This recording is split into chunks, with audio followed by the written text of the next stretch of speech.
I'm glad to see everybody's faces and that you're all okay. And I did speak to Glenda.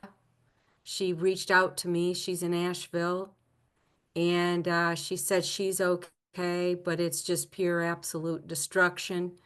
And she was very thankful that we checked in with her. And she will keep us posted as she's able. I mean, but they're all so affected out there. So, and I haven't spoken to Stephen. Stephen's out there. I haven't been able to get a hold of him. So I don't know what's going on with him. Stephen Duncan. Uh, We did have for our virtual panel Jake Quinn, who's a Board of Election member in Buncombe, and he finally got a hold of us and said he can't do the virtual town hall. He's just so busy, but he's safe, but he's in who Buncombe. is? Jake Quinn, he is a Okay. election member for Buncombe County. He's Okay. on the commission, but he's been on several of our town hall panels. And he just said there's so much going on in Buncombe that he needs to focus on. So I said, look, we totally understand. Well, on our team, it's Stephen that's missing in action here, and we need to find out if he's okay. If anybody has his number, I would love to have his number because I'll call him incessantly until he answers his phone. If he has phone ability, who knows? But Rachel, I do we I have am quite worried that I have not heard from Stephen that? Duncan, and Uh, he's in Buncombe County. yeah, I do not have his number, or it's not on the mail-in ballot roster. I can try to see if I can track it down. I believe Chris Cooper may have it, so I can reach out to him and see if we can get Yeah, it. I have yeah, also not heard from him, and usually I do. So, yeah, yeah. He's Chris, he's Chris very is fine. Yeah. okay. Chris is good. He had he took his father and mother-in-law to stay with them when the hurricane was coming in, and since had to transport them down to Greenville, South Carolina, for Okay. some hospitalization. But Chris was actually in D.C. yesterday for a book event, and he just texted me as I got home tonight and said he's back in Silva. So Okay, good. everything seems to be okay. Shawnee, Anybody? Go ahead. Shawnee, would you like for me to email you his number, or do you want me to just drop it in the chat, or I can read it off to you? No, yeah, just email it to me, Okay. or you can text it to me. Do you all have my phone number, by the way? I don't believe that I Oh, do. all right. Well, I'm giving my phone number right now. It's 919 Okay. 904 Okay. 8490. You should all be having it in your phone, okay? Just to even Perfect. say hello. All right. Random text, Nadine. What are you doing, Shawnee? What's up? Say And it then I again. have your number. And then I 911. have your guys' number so I can bug you. All Right. right. Say it again. It's 919 Yep. 904 8490. 8490. Got it. Keep me in there with this big star. Favorite me. Okay. What would you do? What would you do without your favorite Republican? Okay. All Hey, right. Shawnee, I think we're in competition for that right now. Oh, I think you and I are gunning for favorite Republican. oh, hey, you're my favorite Republican. All right. Well, thank So you. I love your pictures on Facebook, and oh my goodness, you love those horses, and it's just so beautiful. Well, So, thank you. Thank you. anywho, welcome everybody. We have a skeletal crew, rightly so, because everybody's been so distracted and so uprooted. But I'm so glad that you are here. I did make a little agenda, and I'd like to share my screen if that's okay. And then I'll take my screen down because I want Dr. Bitzer to talk. Let's see. Where am I? Where can I share my screen? Let's see. Share. Well, it doesn't seem like I can share my screen. Oh, well. All right, well, let me look. Let me look at There my, should be an option in like the middle. oh, there it is, the green button. Yeah. Okay, right here. Share. There's my little share. That's what I created. Um, so the task of the evening tonight is we're going to go over a little bit of the data. We have some decisions that we need to make. And then we really need to approve the draft. Again, remember, it's still a draft. The editors of this commission are going to take what we have provided and make it beautiful, and but keep the integrity of what we all come to write and we're concerned about. So overall, have you all? I mean, we approved the draft. Nothing has changed since June 30th for the meeting. Does so as it stands now, without any additions, does anybody have any issue with the draft that was presented in July? The only thing that that we don't have in there is the survey data, and I Okay, wasn't yeah, sure. That was one of the things I we're wanted going to to. talk about that. Yes. Okay. Okay. So as of right now, I'm thinking that the base, what we have given you all, is what we want forward. But now we're going to be talking about some things to consider if we want to put issues in there or not. Okay. The first thing is that I want to bring up is a discussion including the commentary or data on the current issues surrounding the reprinting of the mail-in ballots that resulted from RFK Jr.'s request to be removed from the ballot itself. And as you know, it just put everything in a tailspin. Everything was in uproar, I should say. Now, they were successful. North Carolina was very successful in reprinting the ballots, but it poses the question, do we want to have a comment regarding, uh, the effects that it had at the last minute for mail-in vote?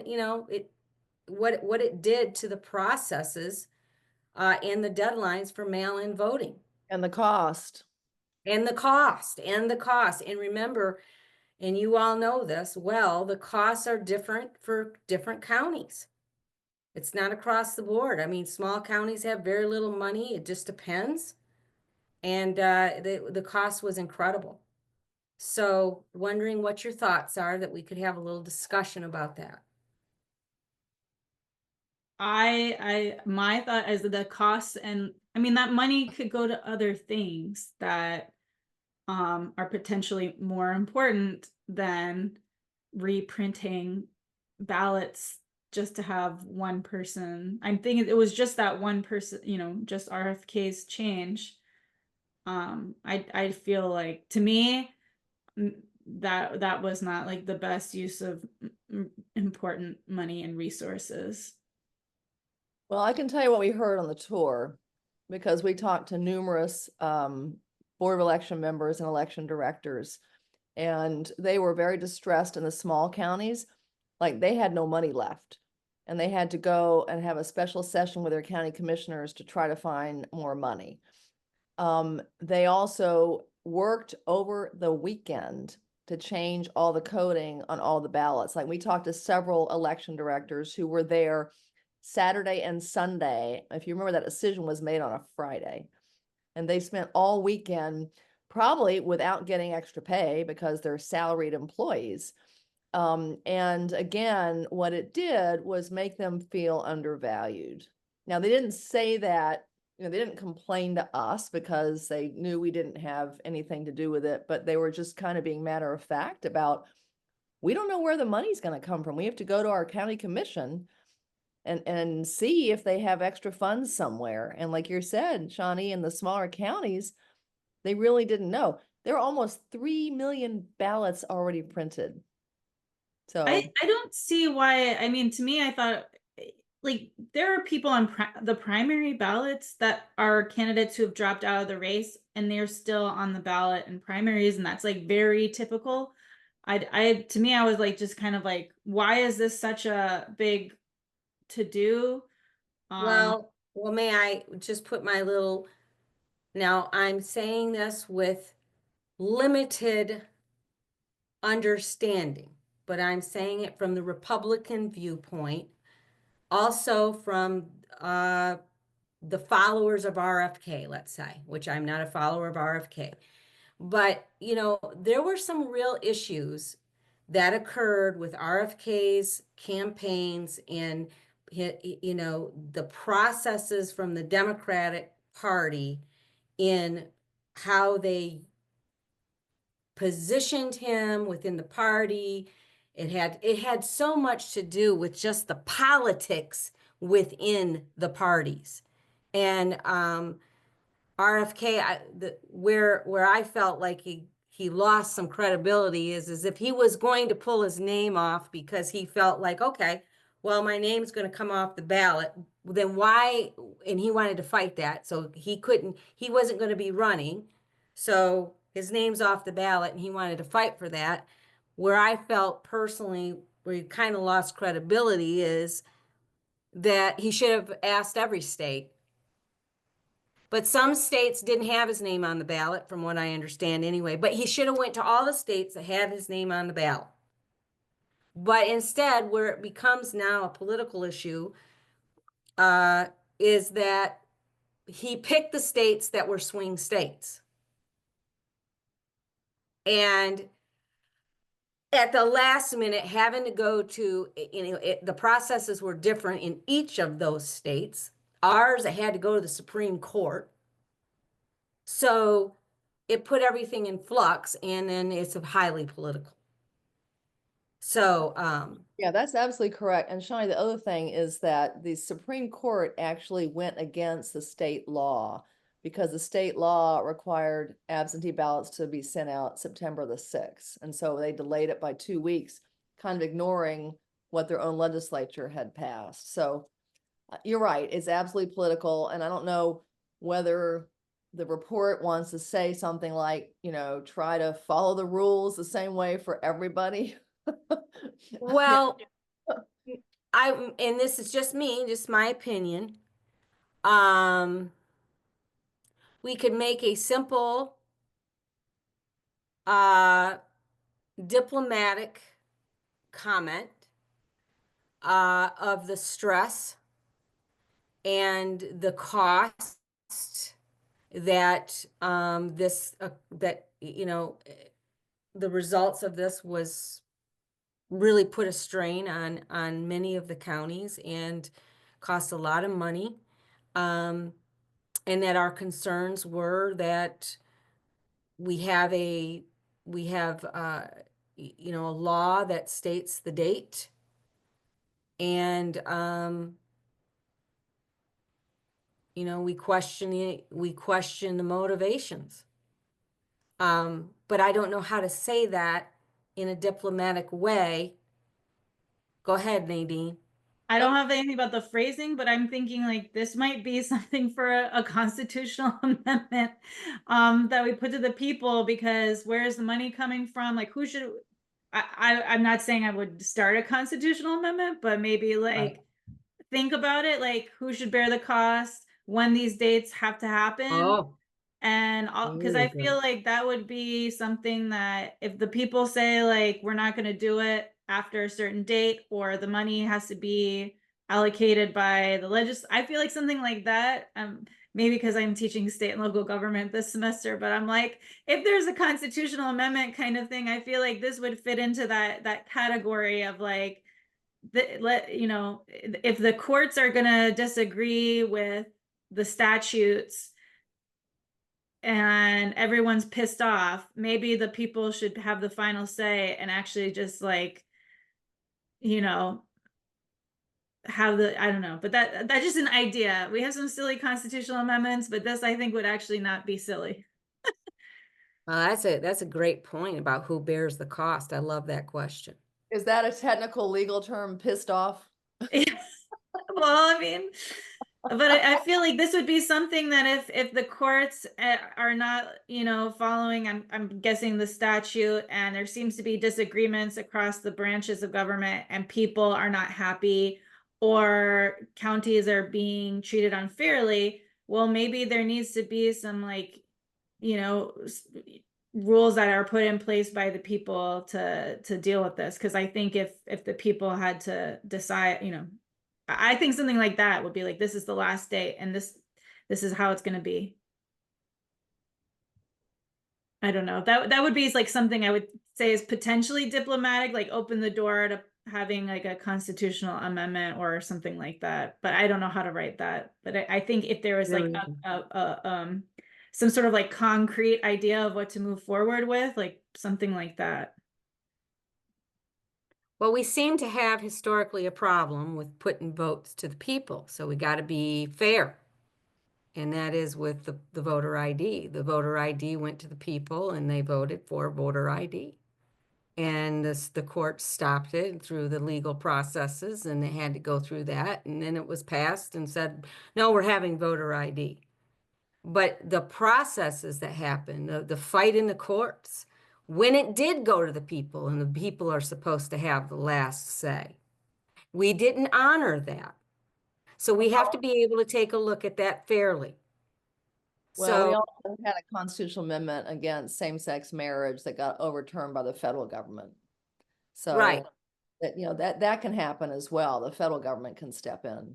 But my point being is that you got to be careful here. I mean, yeah, you go to the people. That's what we love. That is the ideal, that you go to the people vote, they have a voice, and it's not messed with, until something else wants to change. And then you go through the process that there's legal things that we can do to go through the process to challenge those things.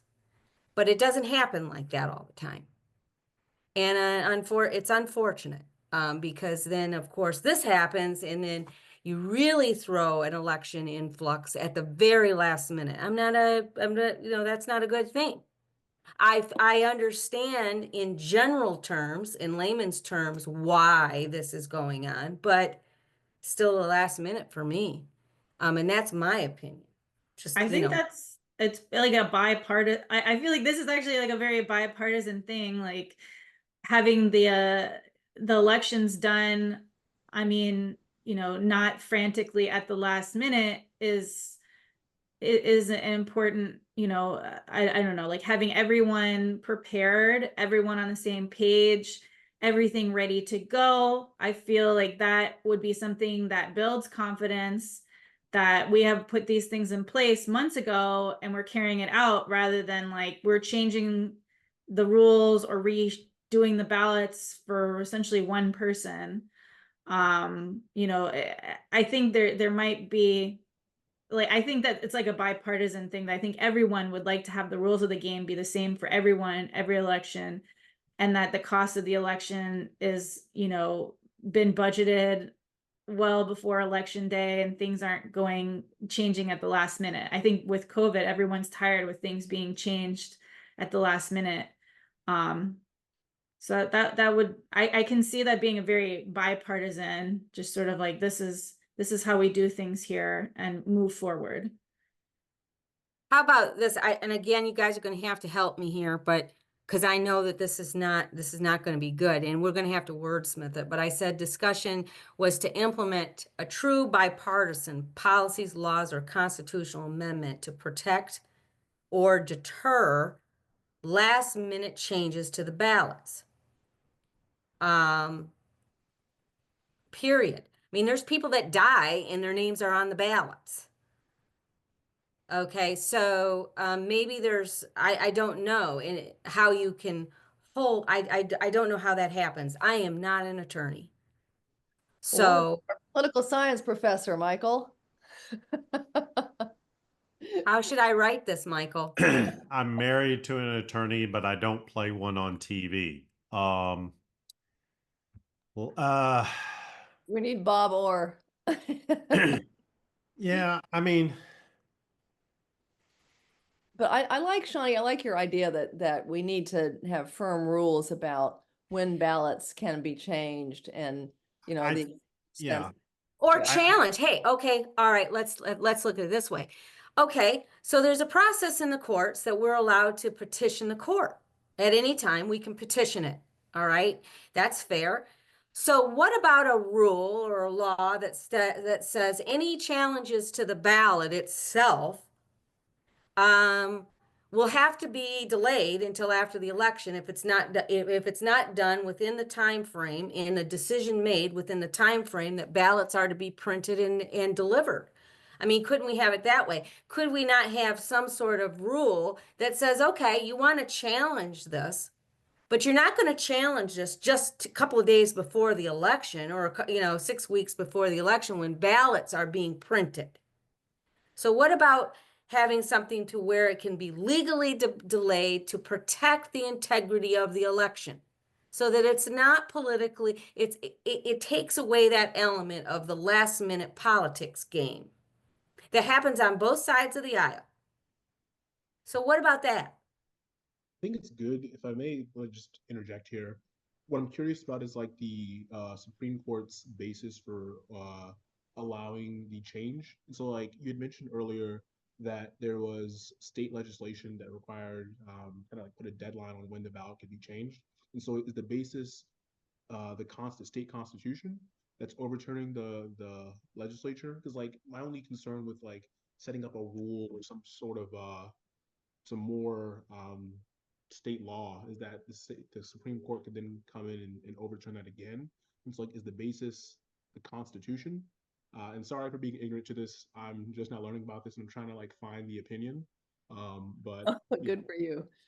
Well, Michael's probably read the opinion, but my understanding is that their argument was that it will confuse voters because this person's campaign has folded. I think it was a pretty thinly veiled partisan decision.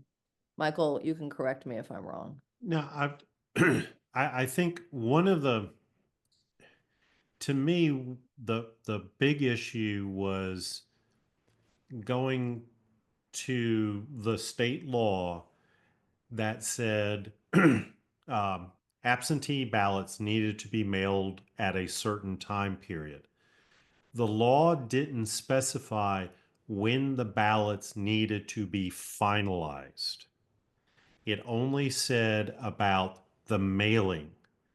And you can't go to Kinko's and order 2 million ballots overnight and have them printed and ready to go the next day. And so the interpretation by the Kennedy campaign was that's the deadline for finalizing the ballot, was when they be mailed out. And the way that I looked at it was, okay, if you have that deadline for mailing, you need a week in advance Yeah.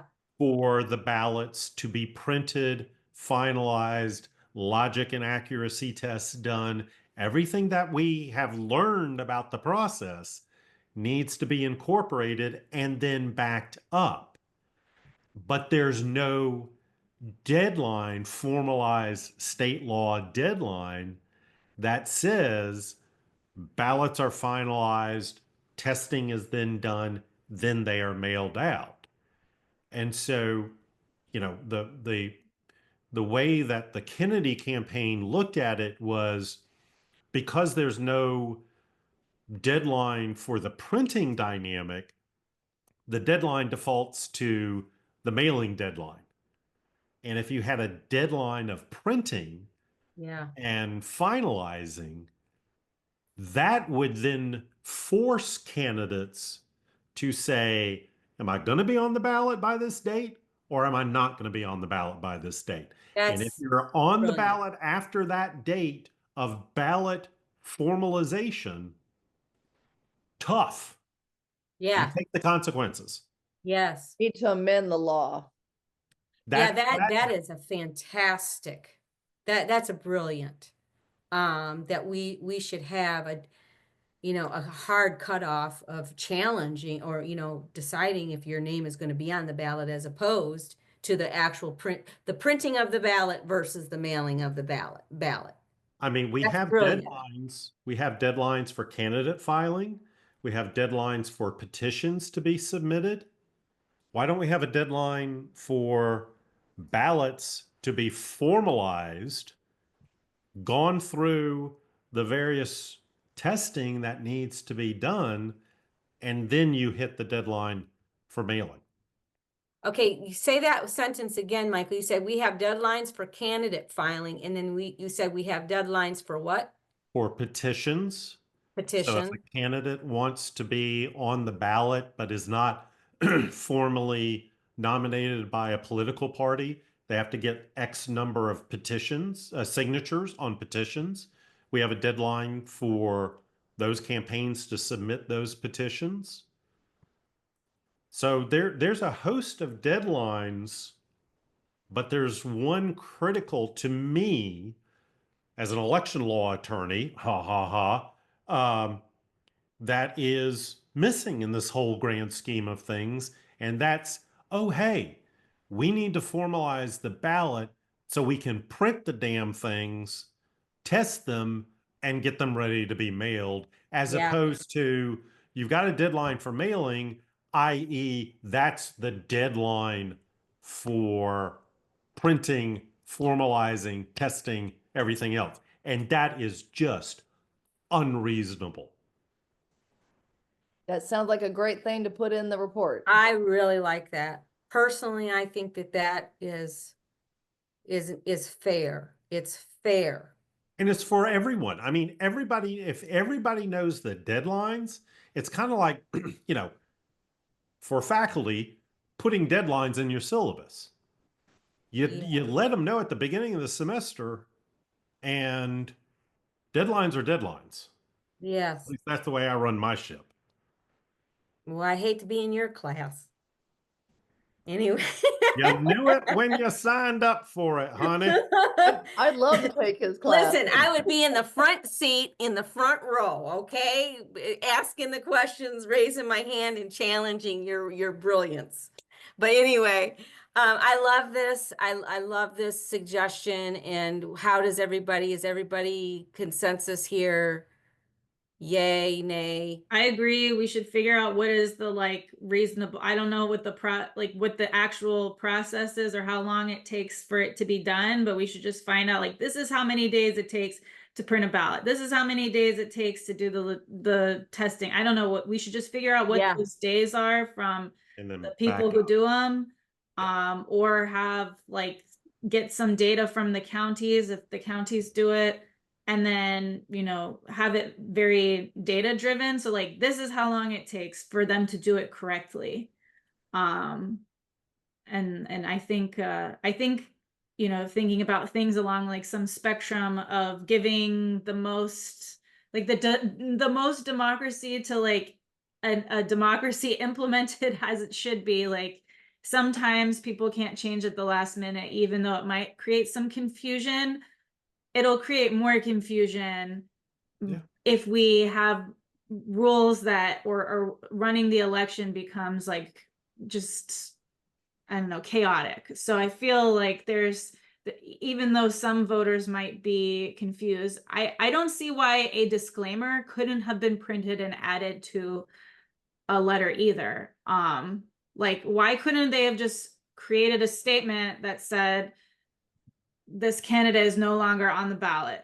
Like you could print that at Kinko's. Like you wouldn't have to change the ballots if you would have just included an informational disclaimer that said something like this candidate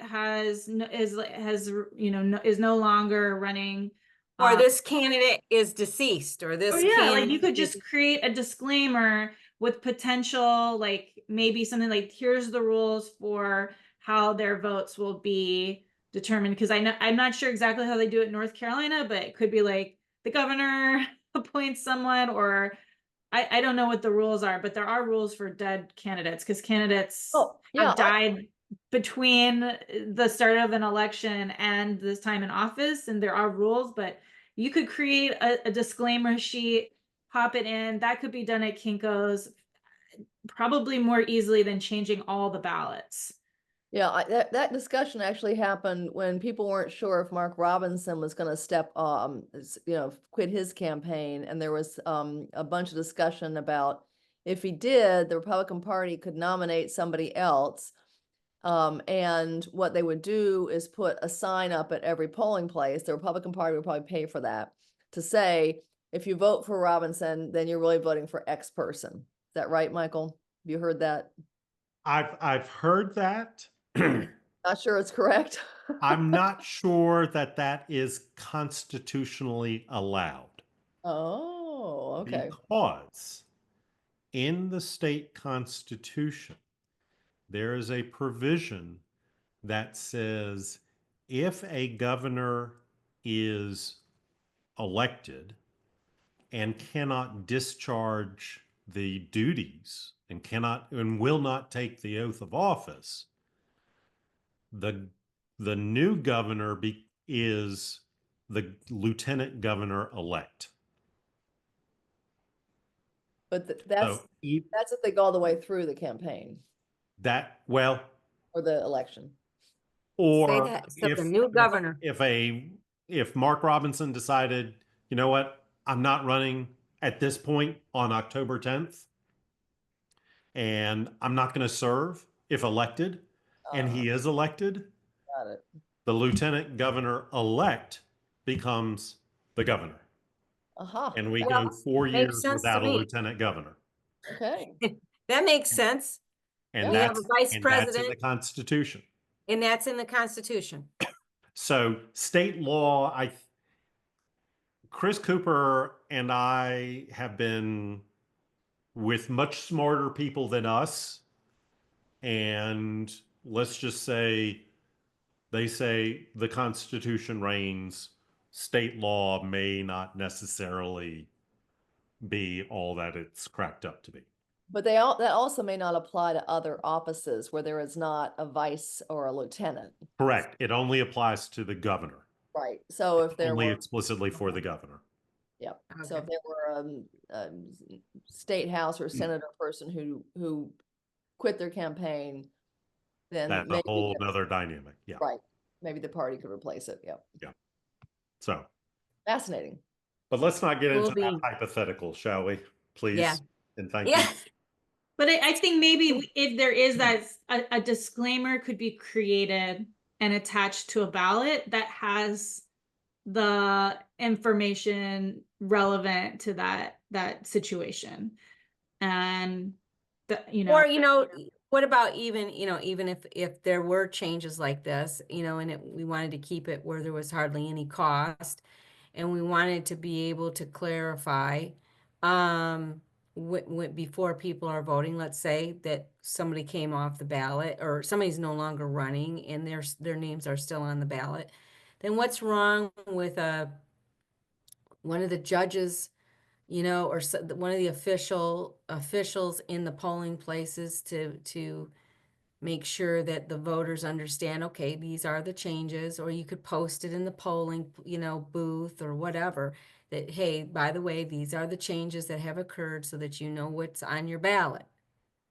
You're going to see his name there, but he's not running. So why does it have to be on the ballot? Because it costs money to do that. I'm So I'm thinking just just saying, like a piece of paper that is like yes, on that's top. okay. Yeah, that's like what a I'm thinking. printout. Like here's a Yeah, a reader. printout. Yeah, that's Yeah, not the exactly what I'm actual thinking. ballot. It's just like Yeah. here is a purple sheet of paper and your ballot's white, purple, like Well- that sheet of paper is recycled after you leave the polling place kind of thing. Well, Where yeah. that shouldn't cost that much money to print out, even if it's millions of pieces of paper. I would think that would give all the information. It would not require anyone to like articulate something to 1,000 people That's over true. and over again. Yeah, you're very, yep, Yeah. that's true. But they could just say, okay, just before you're making your choices in the ballot, look to the paper that's pinned to the polling, and those are the changes that are occurring. Have I at think it. maybe the public, just because I think we all might also know this information because we just know it. But like the ballots cannot be printed at just by anyone anywhere. They're like very Right. specific.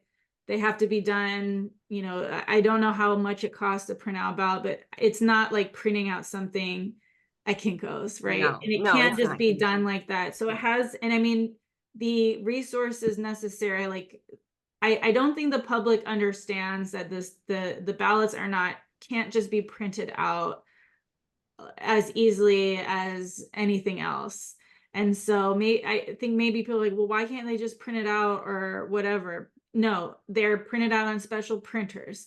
And these special printers are expensive to maintain. And it takes X amount of time to print out this many ballots, just even if we had them going all night long.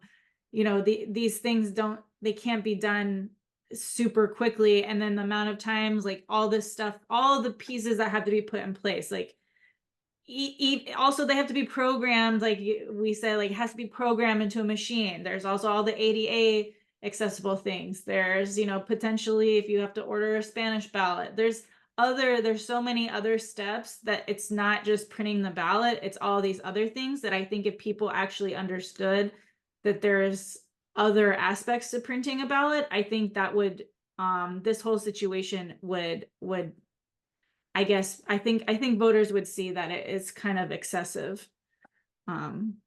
That we would do all this to just change one thing. And it's a presidential race, which is kind of like,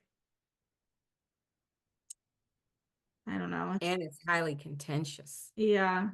It's not like the old days, but okay. That being said, do you have any suggestions, if yay or nay, of new questions that should be added to the YouGov survey?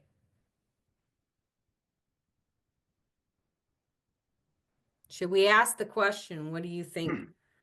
I mean, something simple to We could just ask, do you approve the printing? I mean, that would be interesting. Like, do you approve of these the ballot last minute changes? changes? Yeah. I mean, that would be an interesting statistic if 90% of voters were not, interested in doing this. We'd have to make sure that though, Dr. Bitzer, that question was developed right. Mm-hmm. I would work with the YouGov folks for the wording. Well, yeah, because what I say, you can ask a simple, we know what we mean when we say, do you approve of last minute changes to the ballots? But there are valid, what I would like to see is when somebody approaches that question, that they're not, it's not being somehow subtly pushed towards, of course I don't approve the last minute changes to ballots, without considering the whole story here, the other side of the argument. So how can you develop this question that addresses last minute changes to the ballots as in how it affects cost to counties, okay, and how it affects the processes and the integrity of the election as a whole? How do you develop a question that's simple but also provide enough context where somebody says, oh, I see where they're going with this? Yeah, Well, then, yeah. Sorry. I was just saying, No. yeah, the question has to have the however we're going to phrase the last minute changes plus the cost element. That, I mean, I think in an ideal world, if it was like there was no cost involved, change the ballot, fine. But the fact that there's a cost involved, and is it the taxpayer's responsibility to bear that cost, or the counties, or should it be the campaigns? So I think that's a secondary question of like, if there's going to be last minute changes, who is responsible for those changes? I was going to say that. I'm also going to put proper notification to voters. I mean, so, okay, so Dr. Bitzer, when you tackle this and you give it to YouGov, they really need to, I would love to see a question that's, whether they can make one question and a couple of other clarifying questions under it, that would be great. But to make sure that this question is truly balanced. I get it. Okay. Okay, then anything else to be added to YouGov survey. I didn't realize that there was still, Michael, there's still a YouGov survey that you're planning to do? After the election, Ah, After. post-election. so should all the committees be thinking about additional things for after? Well, we had talked in the steering committee about basically just revisiting a lot of the questions again, Okay. to have Yeah, an August comparison. perspective and then a Right. post November 5th perspective. So I think in general, unless there's something pressing like this issue that has come up, Okay. we would just basically kind of still run the same types of questions developed that we did in August. Well, I could also say, you know, that maybe you'd want to consider, like, I can't remember the exact question, Dr. Bitzer, but there was a question about whether a voter was afraid that there was going to be violence, let's say, at the polls. There was something related to that, right? Yes. So a good follow-up question to that is as you know, when you voted, did you actually experience or see or witness violence at the polls?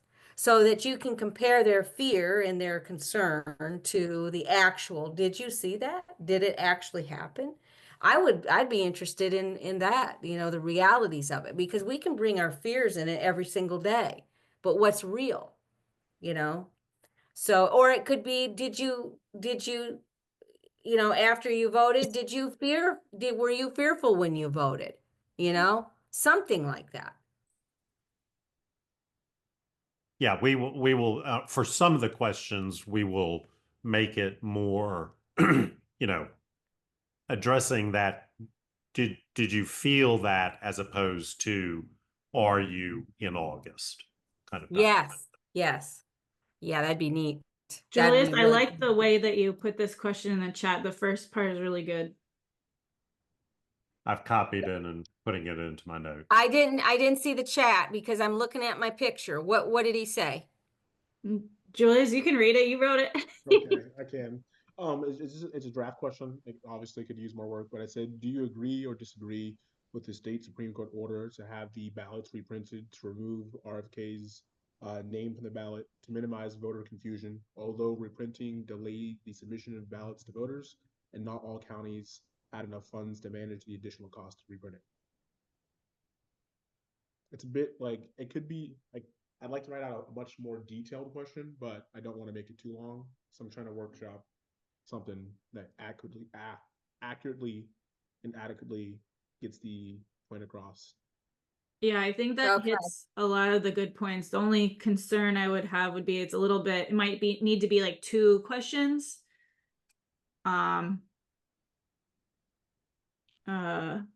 Just so that we can get all the Well, it could stop there at the first comma. Do you agree or disagree with the state Supreme Court order to have the ballots reprinted to remove RFK's name from the ballot? And then the second one would be, I would say to keep to I maybe like to minimize voter confusion because I guess that was their intention. oh yeah, okay. But then the second part would be like, well, how do you feel about the costs involved? Which I feel like to me, which is not the authoritative and but my thought is that these are 2 separate things, like the Yeah. cost and the fact, like I would be supportive of minimizing voter confusion, no problem.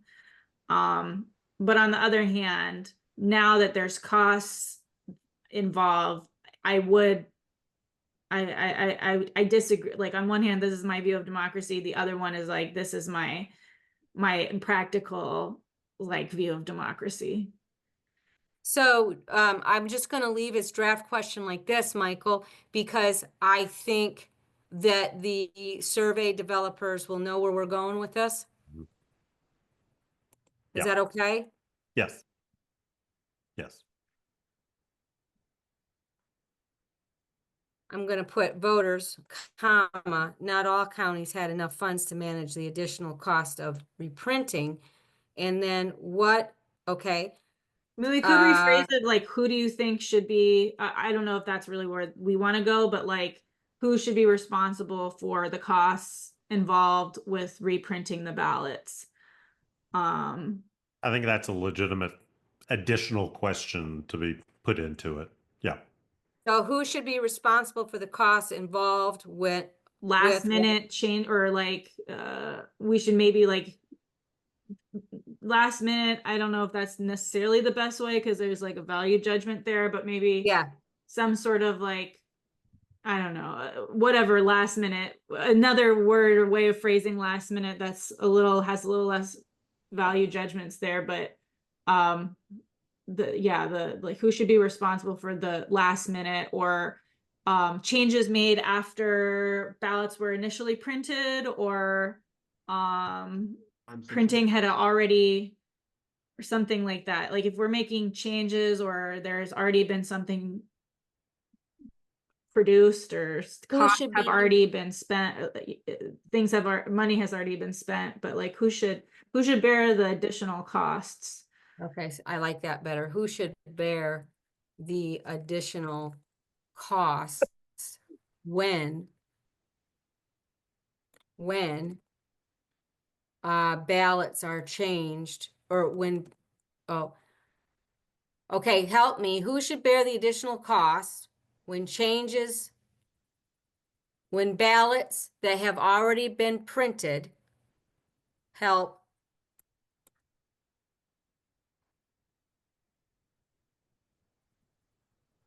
I To mean, printing revised ballots maybe, or something like that, like their revisions to, I don't know. I get the sense of what we want, and Okay. if y'all are comfortable with me sharing that this template or this Yeah, please do. direction with YouGov, they will come back because they came back with, well, we think you really mean this on this question, but we worded it this way to kind of address some concerns that we had. And we went back and forth. It took about a week to finalize all of the questions. A lot of them were perfect. A lot of them didn't change. Some of them did change because they That's wanted to fine. make sure they were accurately capturing what we had intended. And so I'm good. I'm comfortable working with them to try and Okay, find the best will be. solution to the word choice. Okay, Thanks, on to the Julius. last Those are good. piece. Oh, go ahead. I'm sorry. Oh, I was just saying, thanks, Julius. Your question is very good. Yeah, thank you, Julius. Awesome. We have missed you. I appreciate it. It's Okay. in education use. All right. Uh, Dr. Bitzer is going to present the latest absentee by mail ballot numbers requested and returned as of yesterday. Yes. Let's see if I can share. You. Oh yeah, let me stop sharing. Okay, go for it. All right. So we have currently 314,000 requested absentee by mail ballots in the hopper. And this is the breakdown by party registration for the ballots requested through yesterday.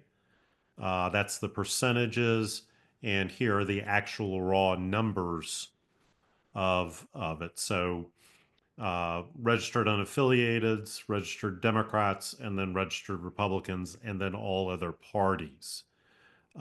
In terms of the accepted numbers, we have 39,000 returned and have been accepted and cured. And so in the data, you'll see the first two entries, accepted and accepted, cured. These are basically banked ballots. These are done.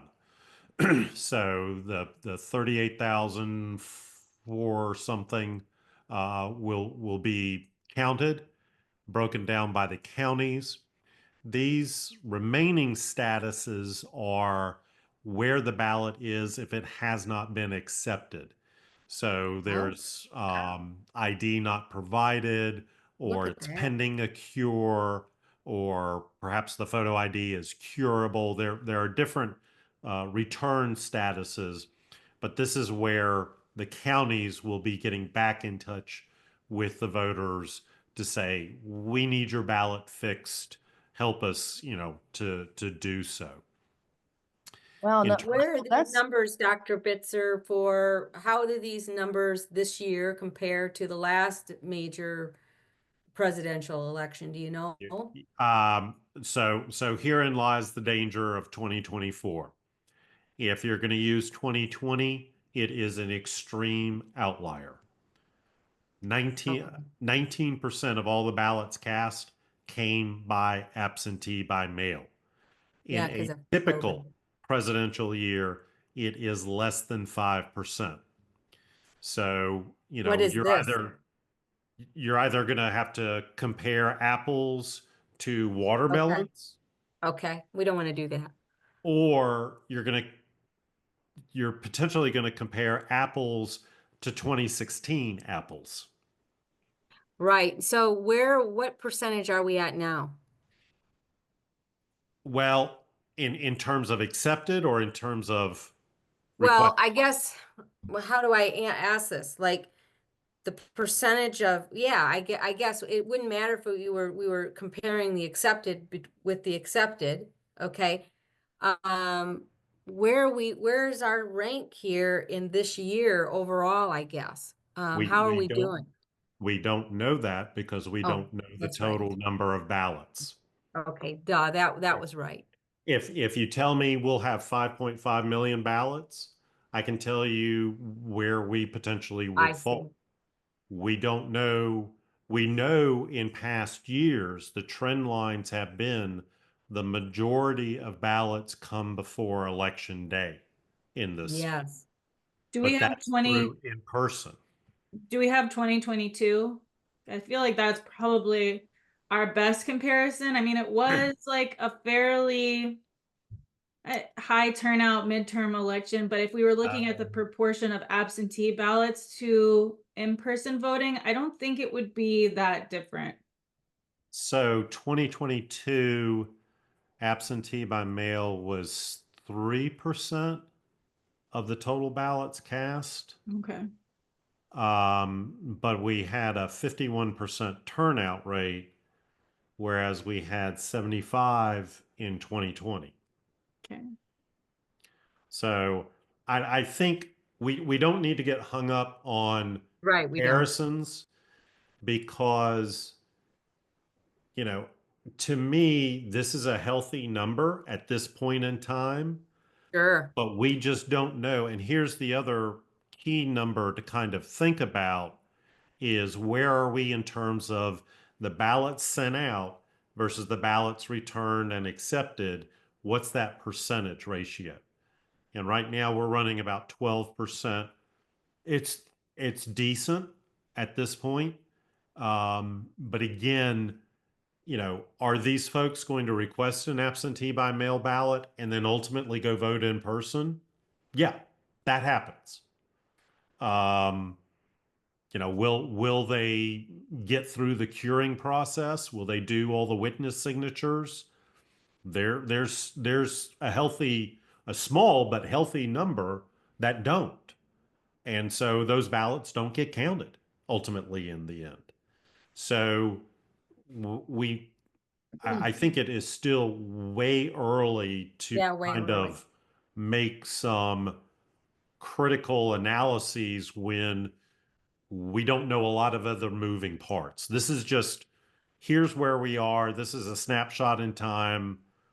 This is what the data is telling us. So Well, I think at this point though, that when it's all said and done, Dr. Bitzer and everybody, and we have the real data, the final results, that this would be really interesting to put in our report.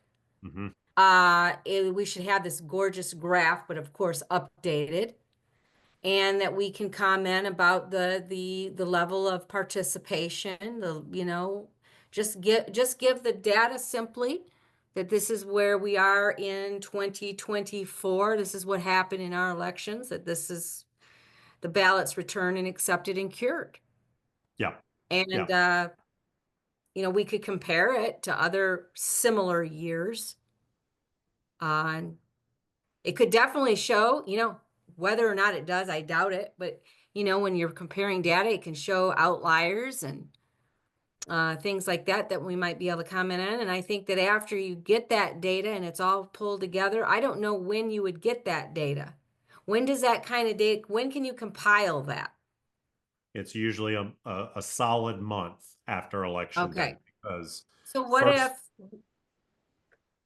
if we came back together, looked at the data for fun, have a good time with that, and then debrief after the election.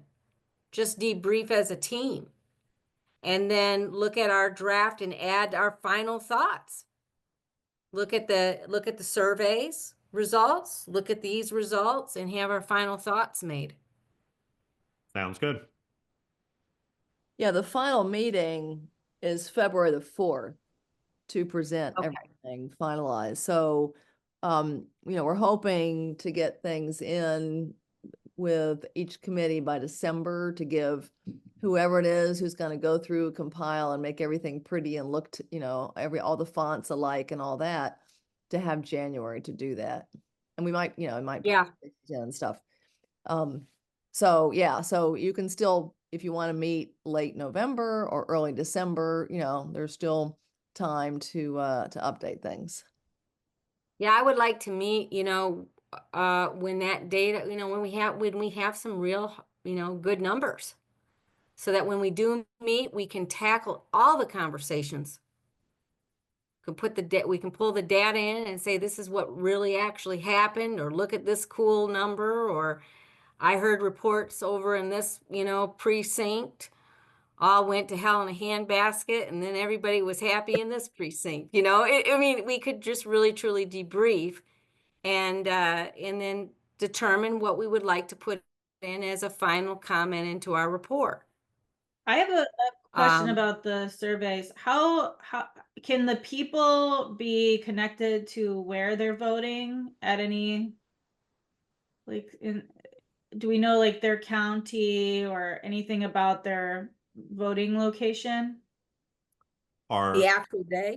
are you talking about the YouGov survey or Oh, are you sorry, talking yeah, about the voter? the surveys. Do we know where people, so if we want to see their perceptions of how voting went? So all respondents input their zip code, Okay. and I have a list of all the North Carolina zip codes and basically recode that back into counties. Now, I doubt that we could get to the level of precincts. Yeah. Um, we could, you could potentially see, cities versus outside cities, but within a county, rural aspects.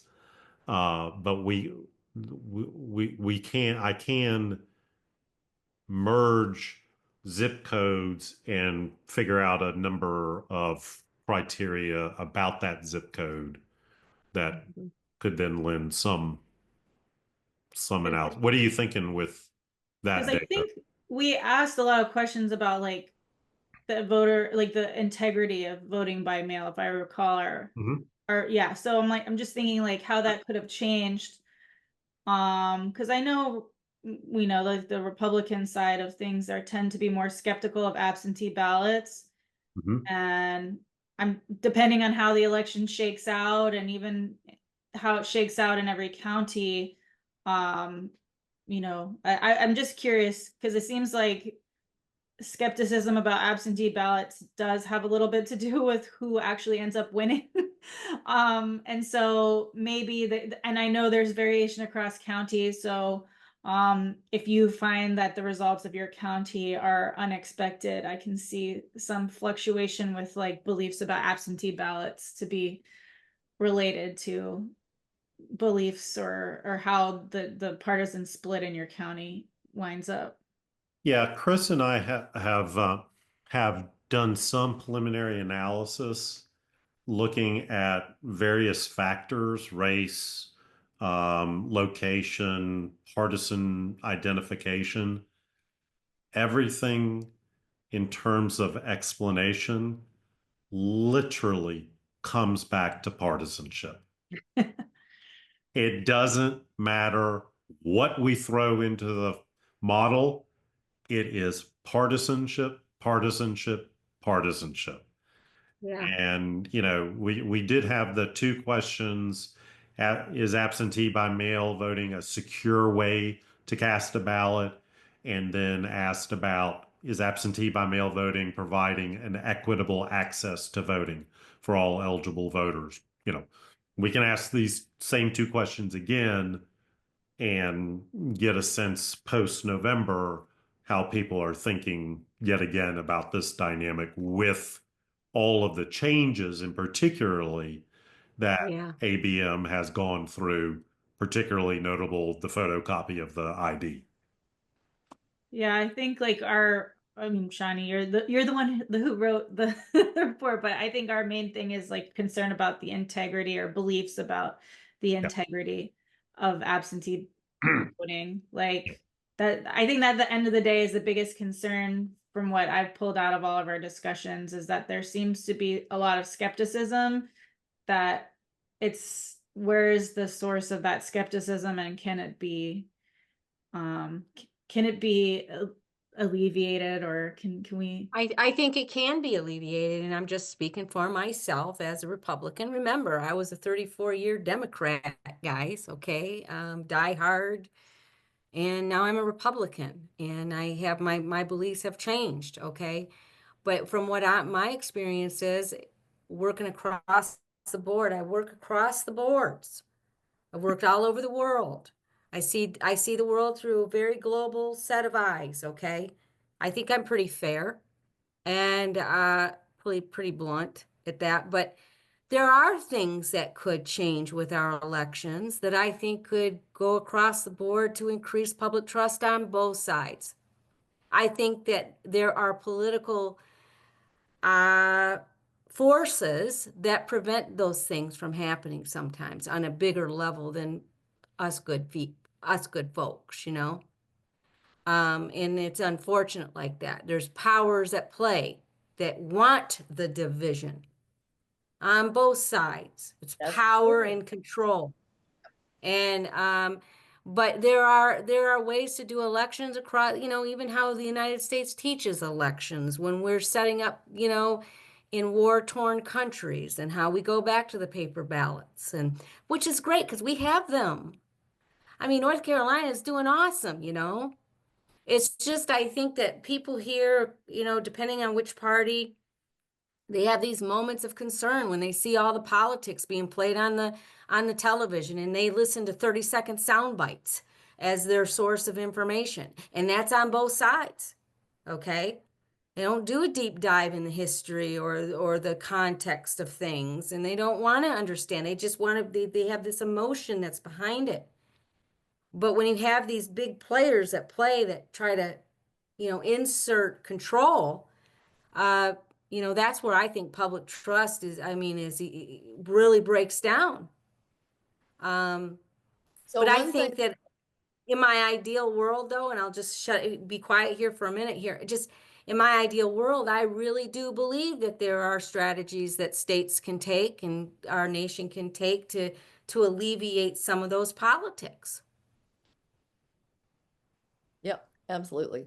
A quick question before I know we're over time probably, but one of the things that we've been asked to do by the media actually, because our commission is across the state and in big and small counties, and all of us are like watching elections closely.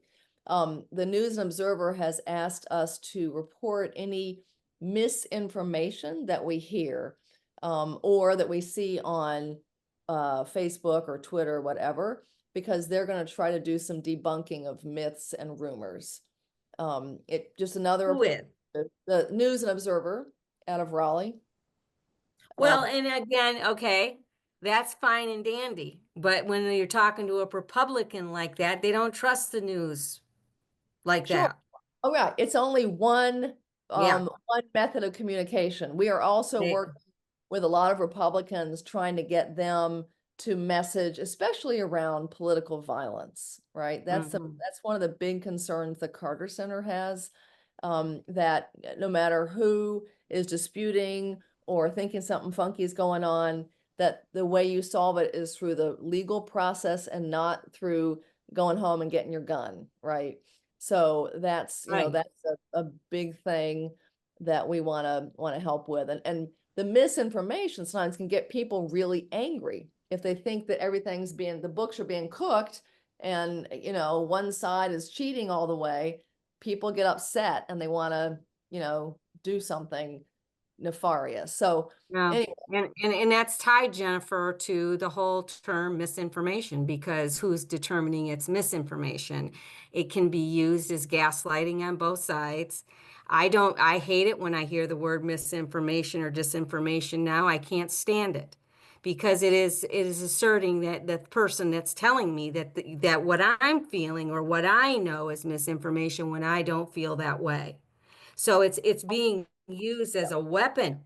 That yeah, word alone. And right. Republicans they don't play around with that word anymore. No, it's like fake news. But what we want people to do Right. is to go to the state website, to the state Yes. press conferences, to what the state board of elections has voted on in public in full view with the press there, with anybody who wants to watch there, what they voted on that actually was decided, not stuff that's made up by somebody. So that's Right. the main thing. Exactly. Yep. Or to be interpreted by somebody else that it doesn't need to. Like I always tell people to go straight to the Board of Elections. They know. Exactly. You know, that if you want to know what's going on, go to them, go to the experts. Yep. Because you get into this game where somebody's telling you, oh no, you have misinformation when you really don't. So Well, we've heard some amazing stuff on the tour. Like we had a question at one of them. I've heard if you only fill in the presidential name, your ballot gets thrown out. Right? oh People people hear all kinds of stuff, right? So that clearly is bad information, right? So we're not yes, it we're is. not nuancing partisan, electioneering. We're not doing that. We're Right. focusing on what the Board of Elections says the way elections run and what the Yes. law says the way elections run. And that's why it's so powerful when you do that, when you go to the authority. Yeah. They are the authority and our Constitution. Yeah. So, And the yes. News Observer is going to do that. They're going to double check with the state board, the Karen Brinson Bell and Republicans and Democrats on the state board are working with them as well to make sure that both sides want voters to have the right information, right? We don't Yes, want they people, do. yeah, we don't want people thinking that, oh, your absentee ballot's not going to count, right? I mean, we don't want Right. people thinking No. bad information. So, Yeah. Okay. so Well, good to hear it. what a fantastic group. I enjoy each and every one of you. It's a privilege to be here and to be among you and to work on such important issues. I mean, this is an election of a lifetime. It really is. I thought 2020 was an election of a lifetime. This is the election of a lifetime. I hope there's tons of people that come out and vote. And I hope that the people out there in North Carolina, they have their voices heard too. So I have like just a follow-up. Yep. The students, I have not seen them since I've been a college professor be as excited about voting.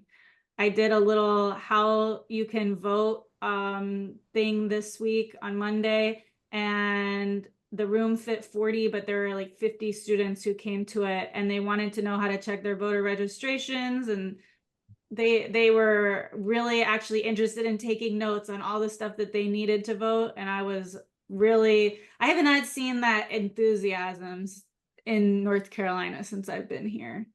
That's really great. That's what Yeah. we want. Everybody has their voice. Yes, absolutely. It's a beautiful thing. It's liberty, it's freedom. Anywho, all right. So we're all charged to go out and vote. Starts what, the 17th, right? This is my voting shirt. 17th. Week from today. That's right. So get out the vote, meet with your students, and have fun. Go with your ballot in your hand with a smile on your face, And then we're going to come back and meet, I would say probably early December. What do you think? Or should we meet just before Thanksgiving. Is that too soon? Data will not be available before Thanksgiving. So give us a date, Michael. When do you think we should do it? Um, oh, let me look my calendar here. Maybe December 5th. Okay, so that will be our First. next date, December 5th. And in the meantime, let's find Stephen Duncan. Yeah. Let's find him. Wait a See if minute. he's okay.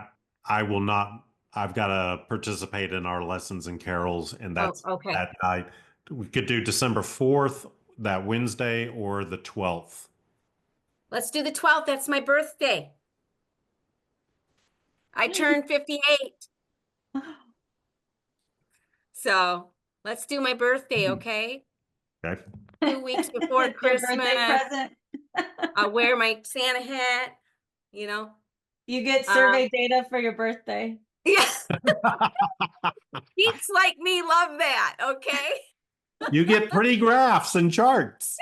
Oh my. All right, my friends. So that means happy election day and happy Thanksgiving. And we will see each other December 12th, my birthday. Obviously, I don't have a life. um, and then, of course, I can work with any of the volunteers on the committee to take what we learn on December 12th and make it a beautiful addition to our draft and go from there. And Julius, Okay. please thank your colleagues for all they've done to show up in Western North Carolina. Yes, ma'am. Yes. And Julius, don't stay away. We so enjoyed having you here. We've missed you. I appreciate it. I will be there on December 12th. Okay, good. All right. All right. Thank you. Have a good one, everybody, and thank you. Good to see Thanks, you. y'all. Have a good night.